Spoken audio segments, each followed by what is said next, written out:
Hi there, welcome to our channel Playtech. In this video, we'll talk about how to move Ethereum from MetaMask to Crypto.com.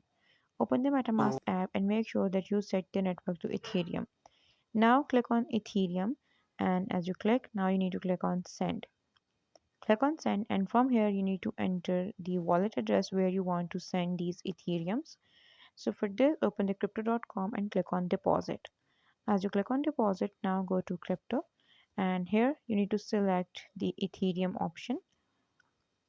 As you select Ethereum, now here you need to click on select one, and from here you can go with ERC, which is the Ethereum one. So I will go with this, and there you need to enter the wallet address, so you need to click on copy. Once the address will be copied, now you need to go back to the crypto.com, and here you need to enter the address and click on next. From here, enter the amount that you want to send and click on next. So in this way, you can transfer Ethereum from MetaMask to Crypto.com. This is it for today's video. I hope you like it. If you have any question, please comment down below and do subscribe to our channel. Thank you for watching. Bye.